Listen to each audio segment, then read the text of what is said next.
Okay guys, rain, sleet, or snow, I am back with another crypto video.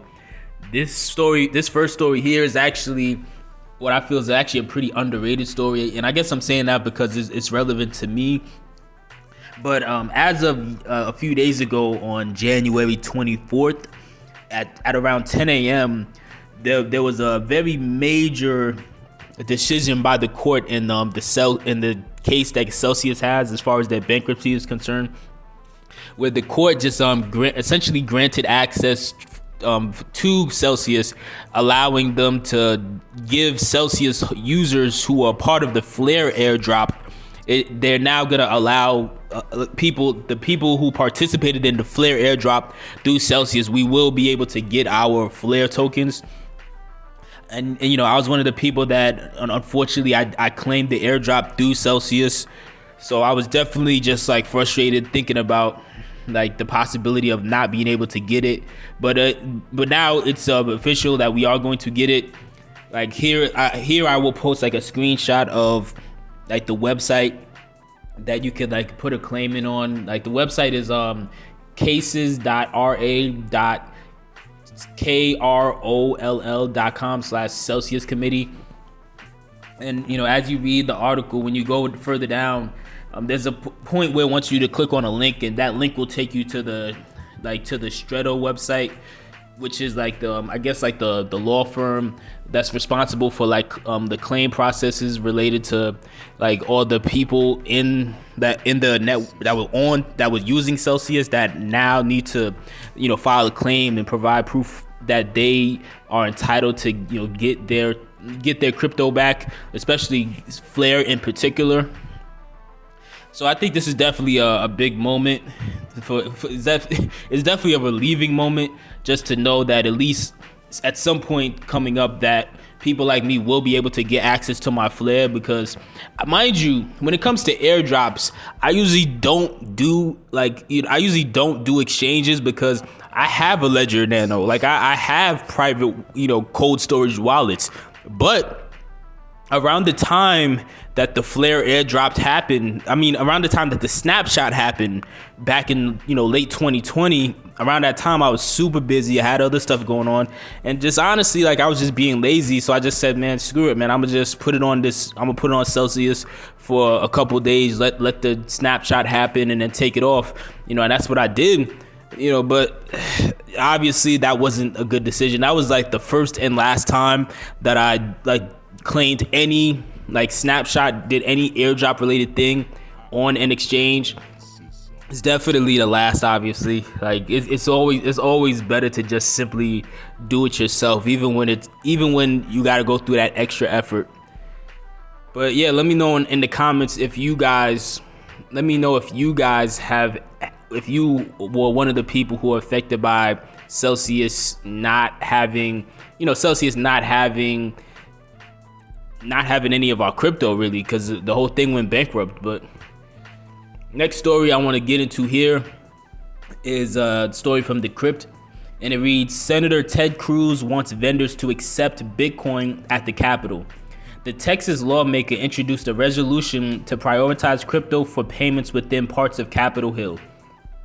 Senator Ted Cruz introduced a measure in the Senate Wednesday advocating for crypto payments within areas of the Capitol, a sign of Republicans' continued focus on the rules related to digital assets. The new directive would apply to officials tasked with overseeing day-to-day operation within the House of Representatives and Senate, encouraging them to work with quote-unquote persons that will accept digital assets as payments for goods and food services. The proposal references areas of the Capitol where digital payments could work, like at gift shops or vending machines. This past November, Cruz pushed for adopting cryptocurrency such as Bitcoin as a form of payment within Capitol buildings through a similarly worded document. The changes were put forth in a so-called concurrent resolution generally used to make or amend rules that apply to both houses, according to the Senate's website. While it doesn't need the president's signature to take effect, the measure would still need to be approved by both the House and Senate. Ted Cruz's move Wednesday follows the creation of the Subcommittee on Digital Assets, Financial Technology, and Inclusion earlier this month. As a subsection of the House Financial Services Committee, one of the main goals is to establish, quote, clear rules of the road among federal regulators. When Congressman Patrick McHenry was appointed as chairman of the House Financial Services Committee last month, he stated that developing a comprehensive regulatory framework for the digital asset ecosystem would be a central focus of his. Over time, Texas has become a hotbed of activity for mining cryptocurrencies like Bitcoin, an industry that Cruz has largely embraced. After visiting a mining facility this past summer, the senator said, "I am proud to lead the fight for the crypto industry in the Senate." His history of swinging for the crypto faithful goes back well beyond a year. In August of 2021, the Texan vocalized support for amending a $1 trillion infrastructure bill being passed at the time to exempt non-custodial crypto firms like Bitcoin miners from an included tax reporting requirement. The effort ultimately failed, but Cruz later introduced legislation that sought to repeal the cryptocurrency provisions included in the Infrastructure Investment and Jobs Act entirely. Cruz is also one of the numerous elected officials, including Senator Cynthia Lummis, that have provided insight into purchases of Bitcoin through financial disclosures. A filing indicates that Cruz purchased between $15,001 and $50,000 worth of Bitcoin through the exchange River Financial almost exactly 1 year ago. So anytime you see stories like this, it's always just like it's a double-edged sword, because on one hand you feel kind of positive that it seems like there are certain people within Congress that are trying to make a push towards actually like being like forward thinking and like adopting like cryptocurrency and blockchain technology. But then on the flip side, in the back of my mind, my main question is like, who bribed him? Or I guess you should say, I guess I should say who lobbied him, but like that's really what it boils down to in many cases. Like who cut them a check to start trying this hard? And obviously he has a vested interest because, like I just read in the article, like he disclosed that he's bought somewhere between $15,000 and $50,000 worth of Bitcoin like a year ago. How much would that be worth right now? Off the top of my head, I don't know, but he probably has many reasons to want to push this forward. And I'm cool with that. I'm not against Congress being pro crypto. Like that's it works out best for all of us. But my main issue is at what cost are they going to bring it in? Because in many cases, by the time they finally start to adopt a positive outlook on something like crypto, and by the time they finally start to push positive messages, by the time they start pushing positive messages and narratives about crypto or anything that's this early and that has this much potential, it's usually once they've already done all their backdoor deals, and they and their sponsors or already have it lined up to where they'll profit from it. So again, you gotta take the good with the bad. This whole thing is inevitable anyway.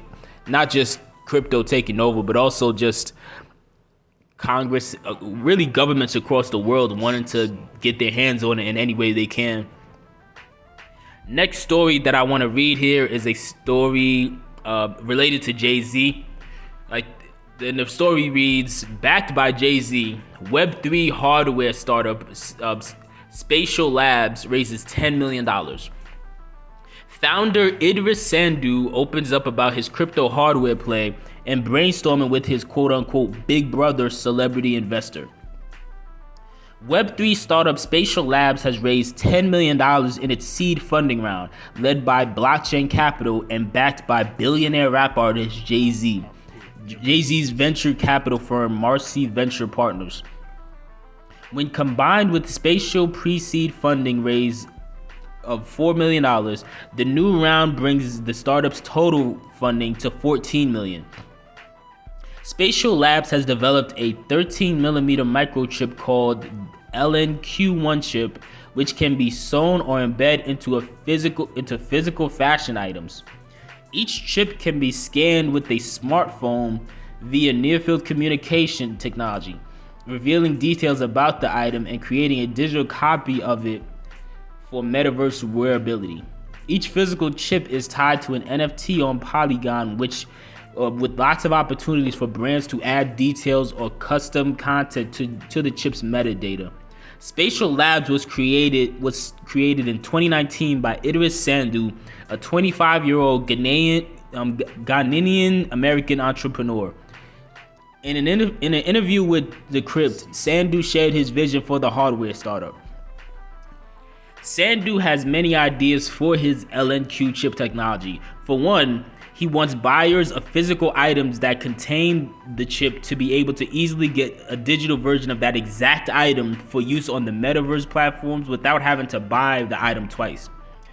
Quote, "We think our approach is going to create much more of an equitable metaverse," Sandhu told The Crypt. Quote, "If you look at economies of scale, people don't have the luxury of buying things twice over and over again." That's ironic. I'm gonna stop real quick. That's kind of ironic because I could have sworn Jay-Z had a lyric somewhere saying something to the effect of, "If you can't buy it twice, you can't afford it," or something like. I forgot exactly how he said it, but I'm moving on. He also spoke to LNQ's potential to provide authentication services for luxury brands, many of which already have metaverse plans like Gucci, Balmain, and Prada. But Sandhu also wants his clients to really think outside the box when it comes to what kind of data and content the chips can provide. "Our chip technology effectively allows brands to embed loyalty programs directly into their products without requiring people to have to sign up for any services," Sandhu said. Now that unlocks a variety of different things, right? Because you now could think about your products unlocking tickets, specific interviews, podcasts, stuff like that, he continued. And so it's for a lot of brands that want to find potential use cases for Web3 and the metaverse. While Ethereum now consumes 99.998% less energy than it did before, and sidechain Polygon is also known for its low energy consumption, Spatial Labs' business is concerned with more than just blockchain sustainability. Because their product aims to create a bridge between the worlds of physical and digital fashion, Spatial also wants to make the physical fashion industry more sustainable. Fast fashion has been well documented as wasteful and unsustainable. Sandhu told The Crypt that the only way to ultimately solve fashion's sustainability problem is finding a way to offer sustainable products at affordable prices. Quote, "The conversations around sustainability are very, I don't want to necessarily say classist or elitist, but it feels like a 1% conversation," he said. "We haven't gotten to a space where those sustainable products are equally within the same price range as the products that are not. Being eco-friendly is not a luxury statement," Sandhu added. Sandhu envisions a future where the LNQ chip could help incentivize buyers to hang on to their physical goods for longer, as brands could send updates to the chips with new content, features, or other updates. Long term, this could shift the consumer mindset and allow brands to create a new kind of ongoing relationship with customers. When it comes to Sandhu's decision to build his tech on Polygon instead of Ethereum's mainnet, he cited Ethereum's higher gas fee as the main deterrent. Quote, "The ecosystems haven't really built for economies of scale," Sandhu said of the Ethereum mainnet, adding that he believes Polygon offers fees much closer to that of Visa or MasterCard to sell. Real quick before I keep reading, it's so interesting to me that you have people that'll constantly say that they were deterred from using Ethereum's mainnet because of the gas fees, but these same people, they don't go to platforms like Hedera or Cardano or Casper or any other platform where it's just significantly cheaper. I mean, again, if you're more well versed in this in the comment section, let me know. Let me know what your thoughts are on that, definitely, because obviously I don't know everything, but that's still interesting to me that many of these companies, they're so quick to go with the bigger name and not with who could actually save them the most money. But continuing, hardware matters. Sandu's hardware also allows Spatial Labs to continue to build without any of the bottlenecks of app stores like Apple's, which has strict developer rules in place when it comes to NFTs and Web3 elements. Our chip technology is not dependent on, an Apple App Store approval or anything. It works out of the box. You don't even need it.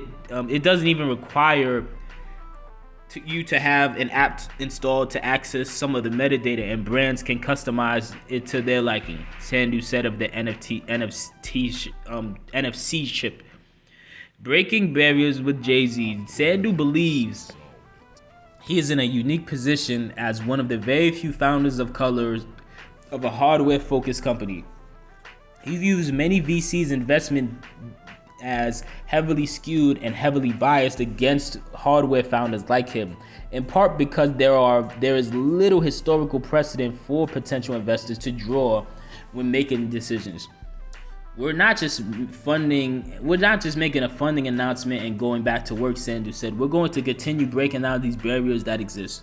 Sandu explained that his Ghanaian American who grew up in Compton, successful black entrepreneurs like Jay-Z, Beyonce, and Rihanna deeply inspired him. Sandu met Jay-Z after working with the late rapper Nipsey Hussle and separately with Beyonce on an augmented reality experience.